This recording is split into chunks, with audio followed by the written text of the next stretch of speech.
Hey guys, माहौल जबरदस्त शानदार। आई होप पढ़ाई मस्त रही आपकी एंड सर, आपके एंड पे रिवीजन फटाफट हो रहा है धमाधम। सरकार आइए ई वे बिल चैप्टर नंबर 12 की तरफ बढ़ते सर हम। ई वे बिल एक सिंपल सा टॉपिक है, मस्त टॉपिक है, शानदार टॉपिक है सर। सुनना बहुत ध्यान से।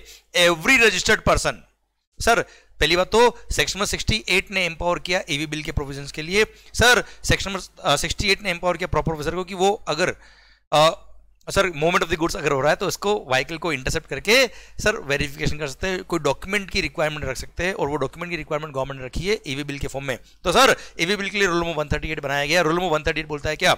एवरी रजिस्टर्ड पर्सन, दिल थाम के सुनना बेटा, every registered person who is causing movement of the goods of value exceeding rupees 50,000 of consignment value exceeding rupees 50,000, तो ऐसे केस में before commencement of the movement of the goods e way bill issue करना पड़ेगा। I repeat, every registered person who is causing the movement of the goods. Sir मतलब अगर movement of the goods कौन करा रहा है? रजिस्टर्ड पर्सन करा रहा है, तो ईवी बिल इशू करना पड़ेगा। अगर movement of the goods unregistered person करा रहा है तो ईवी बिल की जरूरत नहीं है। सेकंड थिंग, ईवी बिल की जरूरत तभी होगी जब value is exceeding rupees 50,000। Sir consignment value exceeding अगर 50,000 है तो ईवी बिल की जरूरत है, वरना ईवी बिल की जरूरत नहीं है। अच्छा, इंट्रास्टेट सप्लाई हो या इंटरस्टेट हो, उससे कोई फर्क नहीं पड़ता। सर वैल्यू 50,000 है, एक्सीडिंग 50,000, इंट्रास्टेट हो या इंटरस्टेट हो, उससे कोई फर्क नहीं पड़ता है। सर नेक्स्ट बात, सर अब मूवमेंट ऑफ द गुड्स हो रहा है वो किस वजह से हो रहा है? For the purpose of supply हो रहा हो या other than for the purpose of supply हो रहा है, ईवी बिल इशू करना पड़ेगा। पर एक बात ध्यान रखना, अनरजिस्टर्ड पर्सन से अगर रजिस्टर्ड पर्सन ने कोई गुड्स खरीदा है तो ऐसे केस में हमेशा यह माना जाता है कि रजिस्टर्ड पर्सन जो रेसिपिएंट जो कस्टमर है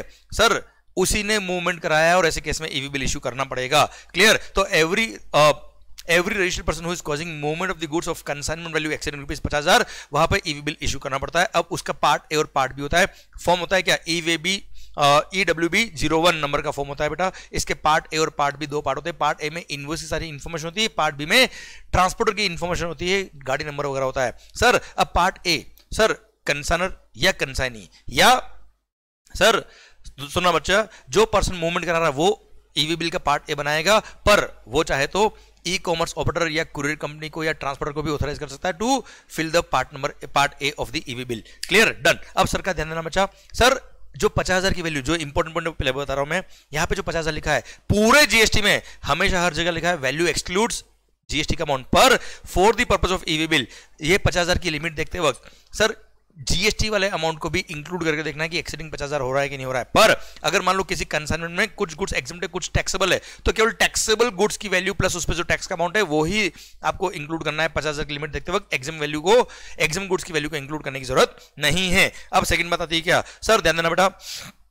दो केस में भले ही value of the goods exceeding 50,000 नहीं तो भी ईवी बिल इशू करना पड़ता है। फर्स्ट, अगर प्रिंसिपल के यहां से गुड्स जा रहा है, जॉब वर्कर के है, वो भी इंटरस्टेट, तो ऐसे केस में ईवी बिल इशू करना compulsory irrespective value. Second, sir अगर आप handicraft goods, notified handicraft goods interstate supply कर रहे हो, सर सप्लाई करने वाला पर्सन कौन है? वो पर्सन है जिसको रजिस्ट्रेशन के लिए एग्जामिशन दे रखा है, उसका टर्नओवर 20 लाख क्रॉस होगा तो ही रजिस्ट्रेशन कराएगा। तो उसको जो पर्सन एग्जामिनेटेड फ्रॉम रजिस्ट्रेशन और वो अगर interstate movement of the goods करा है हैंडीक्राफ्ट गुड्स का, तो ऐसे केस में ईवी बिल इशू करना कंपलसरी है इररेस्पेक्टिव ऑफ फैक्ट की वैल्यू ऑफ गुड्स 50,000 हो या ना हो, से कोई फर्क नहीं पड़ता है। Next, bill to ship to model अगर होता है तो ऐसे केस में सिंगल ईवी बिल ही इशू करना है, मल्टीपल ईवी बिल इशू करने की जरूरत नहीं, क्योंकि मूवमेंट ऑफ द गुड्स एक बार ही हो रहा है बेटा।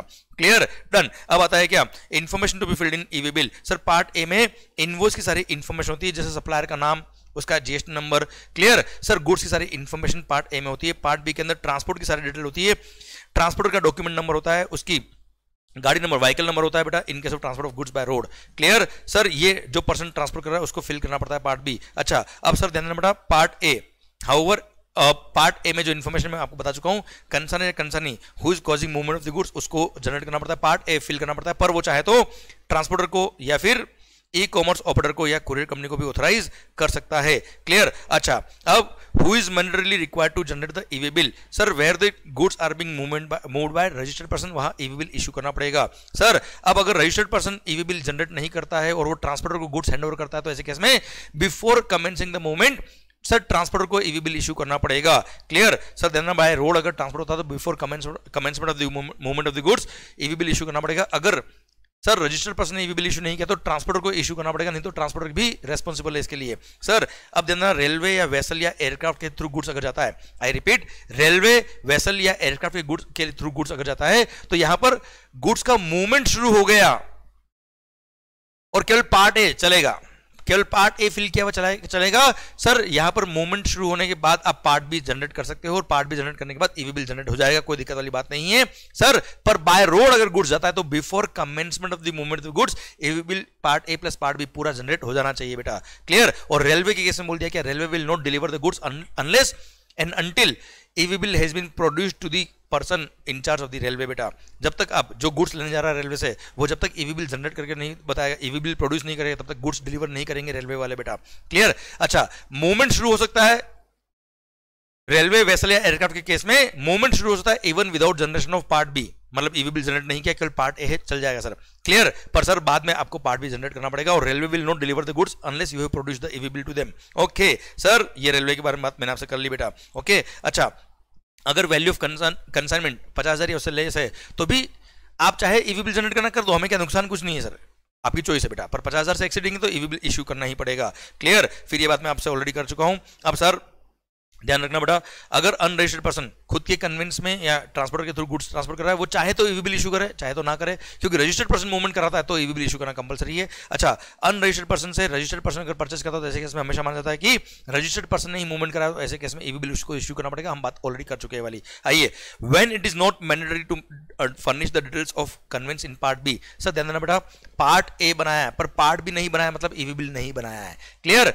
सर अगर पार्ट बी नहीं है मतलब ईवी बिल नहीं है, ये माना जाएगा। पर ये दो केस में पार्ट बी अगर जनरेट नहीं करोगे, उसमें कन्वेंस की इंफॉर्मेशन नहीं डालोगे, चल जाएगा। फर्स्ट मेरे यहां से, मैं कंसाइनर हूं, कंसाइनर के यहां से गुड्स जा रहा है ट्रांसपोर्टर के यहां पे, और वहां से गुड्स किसी और कन्वेंस में शिफ्ट होके कंसाइनर के यहां जाएगा, तब ऐसे केस में मेरे यहां से ट्रांसपोर्टर के यहां अगर गुड्स जा रहा है और मेरे यहां से ट्रांसपोर्टर की जो डिस्टेंस है वो अप टू 50 किलोमीटर है with in the same state, मेरे यहां से ट्रांसपोर्टर 50 किलोमीटर के अंदर है, सेम स्टेट में है, तो मेरे यहां से ट्रांसपोर्टर जा रहा है गुड्स, और वहां से फर्दर किसी और गुड्स किसी और कन्वेंस में जाके गुड्स फर्दर ट्रांसपोर्टेशन होगा कंसाइनर के लिए, तो ऐसे केस में मेरे यहां से ट्रांसपोर्टर के यहां जाने के लिए ईवी बिल की जरूरत नहीं है, ईवी बिल के पार्ट बी की जरूरत नहीं है। सेकंड थिंग सर, अब ट्रांसपोर्टर के यहां से गुड्स कंसाइनर के यहां जाना है, मान लो मुंबई से बेंगलोर गुड्स चला गया, अब बेंगलोर ट्रांसपोर्टर के यहां गुड्स चला गया, और बेंगलोर ट्रांसपोर्टर के यहां से बेंगलोर कंसाइनर के गुड्स भेजना है, और अगर ट्रांसपोर्टर के यहां से कंसाइनर की जो डिस्टेंस है वो अप टू 50 किलोमीटर है with in the same state है, तो ऐसे केस में पार्ट बी अगर जनरेट नहीं करोगे, अगर कन्वेंस शिफ्ट किया तो भी पार्ट बी जनरेट नहीं करोगे, चल जाएगा साहब, क्लियर, डन। सर ये दो केसेस जहां पे पार्ट बी नहीं होगा, चल जाएगा। अब यूनिक ईवी बिल नंबर, जैसे आप ईवी बिल जनरेट करेंगे पार्ट बी फिल करने के बाद, तो आपको यूनिक ईवी बिल नंबर मिल जाएगा, clear. Now transfer of goods from one conveyance to another, ध्यान देना बेटा। सर मान लो आपने ईवी बिल जनरेट कर दिया, उसके अंदर गाड़ी पार्ट बी के अंदर गाड़ी का इन्फॉर्मेशन भी होता है सर, व्हीकल नंबर भी होता है बेटा, तो ऐसे केस में सर अगर मान लो रास्ते में गाड़ी खराब हो गई है, किसी कारण से आपको गुड्स शिफ्ट करने पड़ रहे हैं from one vehicle to another conveyance, तो ऐसे केस में before shifting the goods to another conveyance आपको पार्ट बी पहले अपडेट करना पड़ेगा। तो जिस पर्सन ने ईवी बिल जनरेट किया था या ट्रांसपोर्टर, दोनों में से कोई भी एक पर्सन पार्ट बी को अपडेट कर सकता है, व्हीकल नंबर अपडेट कर सकता है, और उसके बाद फर्दर मूवमेंट हो जाएगा दूसरे कन्वेंस में, कोई दिक्कत वाली बात नहीं है। अच्छा, एक बार ट्रांसपोर्टर ने, एक बार कंसर्न जिसने ईवी बिल इशू किया था, उसने अगर एक बार ईवी बिल के पार्ट बी को अपडेट करके दूसरी गाड़ी नंबर असाइन कर दिया, दूसरा ट्रांसपोर्टर असाइन कर दिया, या दूसरा व्हीकल अपडेट कर दिया, तो उसके बाद वो कंसर्न वापस से ईवी बिल को बाद में अपडेट नहीं कर सकता। बाद में मान लो वापस गाड़ी चेंज करनी पड़ी, तो ट्रांसपोर्टर ही पार्ट बी को अपडेट करके व्हीकल नंबर चेंज कर सकता है, and vehicle number can be changed any number of time before shifting the goods from one conveyance to another.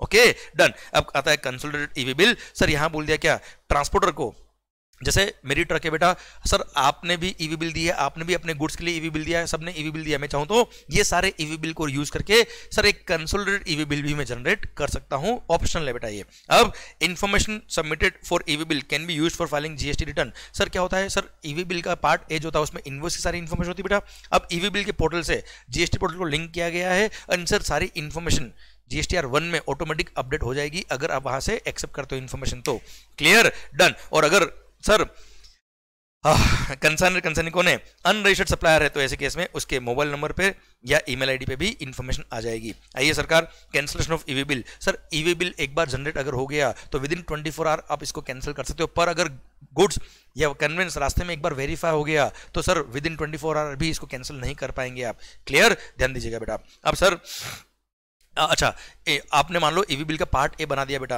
पर पार्ट बी अपडेट नहीं बनाया, तो सर पार्ट ए का जो यूनिक नंबर होता है वो 15 दिन तक वैलिड रहता है, फिर पार्ट बी अपडेट करके आप सर ईवी बिल बना सकते हो। ईवी बिल एक बार जनरेट हो गया तो 24 आवर में कैंसिल हो सकता है, उसके बाद कैंसिल नहीं हो पाएगा, पर अगर रास्ते में वेरीफाई हो गया एक बार व्हीकल तो ईवी बिल तो कभी भी कैंसिल नहीं हो सकता, भले 24 आवर नहीं हुए फिर भी। आइए, validity period of EV bill बड़ा इंपॉर्टेंट पॉइंट है ये सर फॉर एवरी 200 किलोमीटर और पार्ट देयर ऑफ 1 डे के लिए, एक दिन क्या वैलिडिटी पीरियड है बेटा, मतलब सर अगर 200 किलोमीटर या उसके अंदर आपको डिस्टेंस है तो सर एक दिन तक ईवी बिल वैलिड रहेगा फॉर उस 200 किलोमीटर के बाद, फॉर ईच 200 किलोमीटर और part thereof 1 additional day will be allowed. पर अगर आपका गुड्स जो ट्रांसपोर्ट हो रहा है वो ओवर डायमेंशनल कार्गो में ट्रांसपोर्ट हो रहा है या फिर मल्टी मॉडल शिपमेंट है जिसमें at least 1 leg is through ship, तो ऐसे केस में 20 किलोमीटर के लिए ईवी बिल वैलिड रहेगा फॉर 1 डे। क्लियर? मतलब सर मल्टी मॉडल शिपमेंट क्या होता है बेटा, सर जिसमें जैसे कुछ ट्रांसपोर्ट गुड्स का ट्रांसपोर्टेशन यहां से मेरे को करना है कहां, कलकत्ता बेटा, मुंबई टू कोलकाता, थोड़ा ट्रांसपोर्ट हो रहा है ट्रक से, थोड़ा हो रहा है शिप से, थोड़ा हो रहा है रेलवे से, तो मल्टी मॉडल शिपमेंट जिसमें at least 1 leg is through ship, तो ऐसे केस में 1 day will B validity period for each 20 kilometre और पार्ट देयर ऑफ बेटा। क्लियर? अच्छा ध्यान बेटा यहाँ पे ये जो 1 डे हमको काउंट करने हैं सारे केस में, ये 1 डे कब से, जिस दिन आपने ईवी बिल जनरेट किया है सर उसकी रात 12 बजे से बेटा, मिडनाइट से 1 डे काउंट होगा बेटा। क्लियर? डन। और सर ईवी बिल को अगर एक्सटेंड करना है तो सर अगर एक्सेप्शनल सर्कमस्टेंसेस के केस थे तो ऐसे केस में transporter can extend the validity period of EV bill, पर सर जब ईवी बिल एक्सपायर हो रहा है उसके 8 घंटे के अंदर इसको एक्सटेंड करना पड़ेगा, और कमिश्नर चाहे तो वो भी एक्सटेंड कर सकता है अगर रीजनेबल केस था तो। Okay, now acceptance of EV bill, मैंने इधर से ईवी बिल जनरेट किया तो जो सेकंड पर्सन मतलब कंसर्न कंसर्नी उसको ईवी बिल क्या करना पड़ेगा, एक्सेप्ट करना पड़ेगा विद इन 72 आवर्स, या फिर सर उसने अगर एक्सेप्ट नहीं किया, उसने कुछ भी नहीं किया, तो मान लेंगे उसने एक्सेप्ट कर लिया या तो 72 आवर्स हो गए या फिर गुड्स उसको रिसीव हो गए। क्लियर? मान लेंगे उसने रेसिपिएंट ने गुड्स ईवी बिल एक्सेप्ट कर लिया है, अगर उसने रिजेक्ट नहीं किया होगा तो मान लेंगे एक्सेप्ट कर लिया बेटा। फिर अब फॉलोइंग केसेस में ईवी बिल की जरूरत नहीं है सर, पर EV bill generated in one state is valid in another state. Sir for example Kashmir से कन्याकुमारी गुड्स जा रहा है तो क्या हर स्टेट क्रॉस करते हुए क्या ईवी बिल नया बनाना पड़ेगा? Answer is no sir, that is valid for entire nation. Okay, now following cases में ईवी बिल की जरूरत नहीं है, very important point sir, in following case में ईवी बिल की जरूरत नहीं। First, the goods which are mentioned in annexure, अब अनेक्सर में जो गुड्स मेंशन्ड है उसके ट्रांसपोर्टेशन के लिए ईवी बिल की जरूरत नहीं है। First, LPG gas for supply to household और non domestic exempted category customers. Second, kerosene oil sold under public distribution system, postal baggage, then natural or cultured pearls, मोती वगैरह, precious और semi precious stones, precious metals and metals clad with precious metal, then jewellery, gold smith और silver smith ware and other article. भाई jewellery वगैरह के transportation में e way bill की जरूरत नहीं है, बहुत सिक्योरिटी से ट्रांसपोर्ट किया जाता है, बहुत सिक्रेसी से। क्लियर? पर एक्सेप्टिंग इमिटेशन ज्वेलरी, भाई आर्टिफिशियल ज्वेलरी के केस में कोई सिक्योरिटी की जरूरत नहीं बेटा, कोई सेफ्टी की इतनी कोई भारी गुड्स तो है नहीं बेटा, इसलिए वहां ईवी बिल की जरूरत है। Currency, used personal and household articles, coral worked and unworked coral in goods के केस में ईवी बिल की जरूरत नहीं है। देन अगर आप नॉन मोटराइज कन्वेंस के थ्रू गुड्स का ट्रांसपोर्टेशन कर रहे हो सर, घोड़ा गाड़ी, हाथ गाड़ी के थ्रू आप गुड्स का ट्रांसपोर्टेशन कर रहे हो, ईवी बिल की जरूरत नहीं है। देन आप गुड्स क्या कर रहे हो सर, कस्टम पोर्ट, एयरपोर्ट या एयर कार्गो कॉम्प्लेक्स या लैंड कस्टम स्टेशन या इनलैंड कंटेनर डिपो से कंटेनर फ्रंट स्टेशन भेज रहे हो गुड्स, तो सर ऐसे केस में ईवी बिल की जरूरत नहीं है। मतलब custom port, airport, land custom station से गुड्स कस्टम्स के कंट्रोल में है बेटा, और सर वहां से इनलैंड कंटेनर डिपो जा रहा है, कंटेनर फ्रंट स्टेशन जा रहा है, या सर कंटेनर फ्रंट स्टेशन या land custom inland container depot से गुड्स पोर्ट, एयरपोर्ट वगैरह आ रहा, तो ईवी बिल की जरूरत नहीं है, ये यहां पे भी लिखा है बेटा। क्लियर? या एक कस्टम पोर्ट से अनदर कस्टम पोर्ट पे जा रहा है अंडर कस्टम सुपरविजन या under custom seal, EV bill की जरूरत नहीं है। क्लियर? डन। अब आता है क्या सर, गुड्स जहां पर सर हर स्टेट गवर्नमेंट को अपने अपने एसजीएसटी रूल्स के अंदर, सर रूल नंबर 138 सब रूल नंबर 14 जो हम पढ़ रहे हैं उसके क्लोज नंबर डी में पावर दे रखा है कि वो अपने अपने स्टेट के लिए कुछ एग्जिबिशन अलग से और दे सकते हैं, तो वो एग्जिबिशन सीजीएसटी रूल्स में भी अप्लाई होगा, पर वो हर एसजीएसटी गवर्नमेंट ने, हर स्टेट गवर्नमेंट ने जो एग्जिबिशन दे रखे वो आपको याद करने की जरूरत नहीं। जैसे फॉर एग्जांपल बताता मैं कि कुछ स्टेट में अगर विद इन द स्टेट आप ट्रांसपोर्टेशन करते हो तो 1 लाख तक का बेनिफिट दे रखा है, 1 लाख से ऊपर अगर मूवमेंट ऑफ द गुड्स हुआ तो ही ईवी बिल चाहिए बेटा। अब आपको ये याद करने की जरूरत नहीं है, आपको तो 50,000 का लिमिट ही याद करना है। देन सर आप जो गुड्स का ट्रांसपोर्टेशन कर रहे हो वो exempt under GST other than de oiled cake. देन सर वो 6 गुड्स आता है घूम लो और झूम लो जिन पे जीएसटी लेवी नहीं होता है, उनके लिए उनके ट्रांसपोर्टेशन पे ईवी बिल की जरूरत नहीं है। देन जो ट्रांजैक्शन शेड्यूल नंबर 3 में कवर है which are neither supply of goods not supply of service, GST लगता ही नहीं, तो ईवी बिल की जरूरत भी नहीं है। आप नेपाल या भूटान गुड्स ले आ रहे हो या वहां से ला रहे हो तो ऐसे केस में ईवी बिल की जरूरत नहीं है। फिर सर कैंटीन स्टोर डिपार्टमेंट, जो आर्मी कैंटीन स्टोर डिपार्टमेंट होता है, वो अपने यूनिट रन कैंटीन को गुड्स भेज रहा है या वहां से गुड्स दूसरे यूनिट पे जा रही है या आपस में सप्लाई करे तो ईवी बिल की जरूरत नहीं है। सेम वे अगर आप एनपीसीआईएल को, nuclear power corporation of India limited को हैवी वाटर या न्यूक्लियर फ्यूल सप्लाई कर रहे हो तो ऐसे केस में ईवी बिल की जरूरत नहीं है। फिर movement of the goods being caused by defence formation, भाई मिनिस्ट्री ऑफ डिफेंस कोई गुड्स का ट्रांसपोर्टेशन कर रही है तो वहां पे इसको डिस्क्लोज नहीं किया जाता है, बड़ा ही सीक्रेसी से इसका ट्रांसपोर्टेशन होता है, तो ईवी बिल की जरूरत नहीं है। देन अगर कंसाइनर रेलवे के थ्रू गुड्स ट्रांसपोर्ट कर रहा है, एज ए कंसाइनर कौन, गवर्नमेंट, तो ईवी बिल की जरूरत नहीं है। फिर empty container cargo, empty cargo containers अगर खाली ट्रक जा रही तो ईवी बिल की जरूरत नहीं है। फिर सर वेमेंट के लिए, सर मेरे यहां से गुड्स जा रहा है वेइंग ब्रिज, भाई ट्रक का वजन करने के लिए वे ब्रिज तक ट्रक जा रहा है सर, और जो वे ब्रिज है वो विदिन 20 किलोमीटर है और वहां पे वेइंग होने के बाद ट्रक वापस मेरे पास आ रहा है, तो ऐसे केस में ईवी बिल की जरूरत नहीं है, बस वहां डिलीवरी चालान होना चाहिए साथ में गुड्स के। एंड सर एम्प्टी सिलेंडर्स जो होता है ना एलपीजी गैस के लिए, खाली सिलेंडर बेटा जो आपके घर पे गैस सिलेंडर भरा हुआ लेके आया, खाली सिलेंडर लेके जा रहे हैं, तो सर वो सिलेंडर आप बेच तो नहीं रहे हो ना बेटा, तो other than for the purpose of supply वो मूवमेंट हो रहा है एम्प्टी सिलेंडर का, ईवी बिल की जरूरत नहीं होती है। Clear, done. अब sir points to remember, sir e way bill is not valid for movement of the goods without vehicle number on it, vehicle number नहीं मतलब ईवी बिल नहीं। सर ईवी बिल एक बार जनरेट हो गया, it can not be edited for any mistake, पर yes with in 24 our इसको cancel कर सकते हो अगर वो रास्ते में वेरीफाई अब तक नहीं हुआ है तो। अब सर ईवी बिल में vehicle number any number of time आप अपडेट कर सकते हो अगर गुड्स शिफ्ट हो रहा है एक व्हीकल से दूसरे व्हीकल में तो। एंड सर जो लेटेस्ट व्हीकल नंबर है जिसको रोका गया उस व्हीकल को जो वेरीफाई कर रहे हैं वो व्हीकल का नंबर ही होना चाहिए ईवी बिल में, वो नहीं है मतलब मामला गड़बड़ है और ऐसे केस में ऑफेंस माना जाएगा ये। अब रूल नंबर 138 बोलता है documents and devices to be carried out by person in charge of the conveyance. Sir person in charge of the conveyance जो गुड्स का ट्रांसपोर्टेशन कर रहा है उसको क्या क्या डॉक्यूमेंट साथ में रखने पड़ेंगे। सबसे पहली बात टैक्स इनवॉइस या डिलीवरी चालान या एग्जाम गुड्स है तो bill of supply along with the EV bill उसको साथ में रखना पड़ेगा। और अगर गुड्स इंपोर्ट हो रहा था तो सर इंपोर्ट के टाइम पे कस्टम क्लियरेंस आप कराते हो बिल ऑफ एंट्री के थ्रू, तो वो assess copy of bill of entry साथ में आपका ईवी बिल होना चाहिए during movement of the goods. और हाँ सर अगर जहां पर सर ध्यान देना बेटा क्यूआर कोड याद है बेटा, ई इनवॉइस जहां पे ई इनवॉइस जनरेट होता है बेटा, सर वहां पे अगर ट्रांसपोर्टर के पास में क्यूआर कोड भी है वहां पे physical copy of the invoice जरूरत नहीं, क्यूआर कोड है तो उसी को डिपार्टमेंट के ऑफिसर स्कैन करके इनवॉइस की इंफॉर्मेशन देख सकते हैं, वहां पे फिजिकल कॉपी ऑफ इनवॉइस की जरूरत नहीं होती है।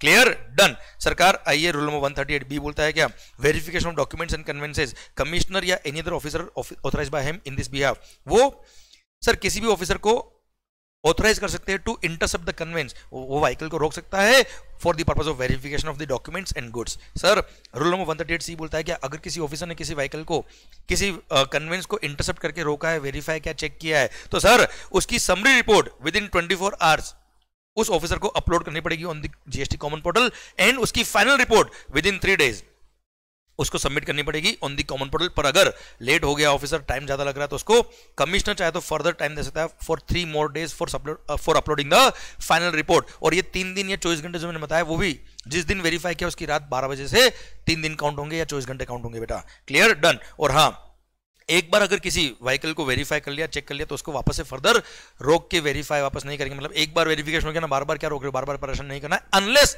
There is a specific information of loading of some goods after verification of the conveyance. Okay sir rule number 138 बोलता है अगर किसी कन्वेंस को 30 मिनट से ज्यादा रोक दिया तो उसकी इंफॉर्मेशन वो person in charge of the convince चाहे तो अपडेट कर सकता ऑन द कॉमन पोर्टल कि मेरे को इतनी देर से रोका हुआ है।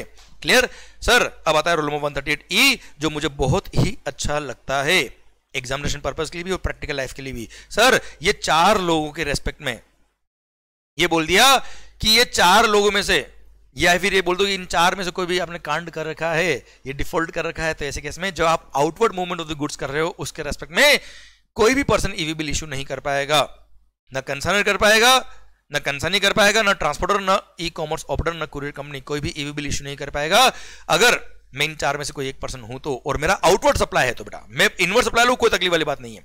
फर्स्ट सर अगर मैं कंपोजिशन स्कीम वाला पर्सन हूं तो मैंने जीएसटी सीएमपी 08 फाइल नहीं किया फॉर 2 consecutive क्वार्टर, मतलब टैक्स पे नहीं किया सरकार को। क्लियर, इसलिए अगर कोई सप्लाई नहीं है, कोई लायबिलिटी नहीं है तो नील जीएसटी सीएमपी 08 भी फाइल करना पड़ता, तो फाइल करो बेटा। पर अगर 2 consecutive क्वार्टर के लिए अगर आपने जीएसटी सीएमपी 08 फाइल नहीं किया तो सर आप जो आउटवर्ड मूवमेंट कर रहे हो उसके लिए कोई ईवी बिल इशू नहीं कर पाएगा। फिर सर अगर मैं कंपोजिशन स्कीम में रजिस्टर्ड नहीं हूं पर सर मैं नॉर्मल असेस हूं बेटा, तो मैंने रिटर्न फाइल नहीं करे for a consecutive period of 2 tax periods. Same way अगर मैं नॉर्मल असेस हूं, मैंने कंपोजिशन स्कीम नहीं लिया हुआ है, सर मैंने स्टेटमेंट ऑफ आउटवर्ड सप्लाई मतलब जीएसटी 1 सबमिट नहीं किया हुआ फॉर 2 consecutive मंथ या 2 consecutive क्वार्टर। अच्छा मैंने अगर क्यूआरएमपी स्कीम ले रखा है तो 2 क्वार्टर, और मैंने अगर क्यूआरएमपी स्कीम नहीं ले रखा है तो ऐसे केस में 2 महीने, तो 2 मंथ या 2 क्वार्टर के लिए रिटर्न फाइल नहीं किया, 2 महीने 2 क्वार्टर के लिए जीएसटी 1 फाइल नहीं किया। क्लियर, या फिर मेरा रजिस्ट्रेशन क्या हो रखा है, सस्पेंड हो रखा है, तो during the period of suspension मैं जो भी आउटवर्ड मूवमेंट कर रहा हूं उसके लिए कोई पर्सन ईवी बिल इशू नहीं कर पाएगा। क्लियर, पर कमीशन चाहे तो मेरे को अगर सफिशिएंट रीजन मेरे पास थे तो ऐसे केस में ईवी बिल अलाउ कर सकता है इशू करना। क्लियर, और सर ध्यान देना बेटा ध्यान देना, अगर कमिश्नर अलाउ किया तो वो एसजीएसटी में माना जाएगा, सीजीएसटी में भी माना जाएगा बेटा। क्लियर? भारत माता की जय। इसी के साथ ईवी बिल का प्रोविजन भी खत्म होता है। अब ध्यान देना बेटा, ये रूल 138E बहुत शानदार है। मैं बताता हूं बेटा, मान लो मैंने अपने 2 कॉन्जिक्यूटिव पीरियड के रिटर्न फाइल नहीं किए हुए हैं, तो मैं जो आउटवर्ड मूवमेंट कर रहा हूं उसके लिए ईवी बिल जनरेट नहीं होता है। मैंने जो परचेज किया है उसके लिए ईवी बिल जनरेट होगा, कोई तकलीफ वाली बात नहीं है। क्लियर? लास्ट बात, रूल नंबर 55A बोलता है क्या सर, अगर मान लो किसी केस में ईवी बिल की रिक्वायरमेंट को मना कर रखा है या ईवी बिल के लिए कुछ एग्जिबिशन दे रखा है, तो ऐसे केस में जब गुड्स का मूवमेंट हो रहा है तब टैक्स इनवॉइस या बिल ऑफ सप्लाई या डिलीवरी चार्ज तो गुड्स के साथ में होना ही चाहिए बेटा। क्लियर? इसी के साथ भारत माता की जय। और सर ये ईवी बिल का प्रोविजन, ईवी बिल का चैप्टर भी खत्म होता है। अब क्या लिखा है साहब? Just chill Dhondu, keep calm and से माहौल। एंड सर हम कर दिखाएंगे, क्योंकि सर जो मेहनत करता है, जो सच्ची मेहनत करता है, सर जो ईमानदार होता है, उसके लिए भगवान भी ऊपर से देख रहा होता है कि इसको तो सक्सेसफुल करना ही करना है, इसलिए लगा दो अपना पूरा दम। We all are with you. और सर हमारे सारे प्रयास आपके लिए, आई होप ये रिवीजन लेक्चर की जो हम मेहनत कर रहे हैं आपके लिए कारगर साबित हो रही है। माहौल जबरदस्त शानदार। And sir love you lot, all the best, पढ़िए अच्छे से, मस्त हो गया, बाय बाय।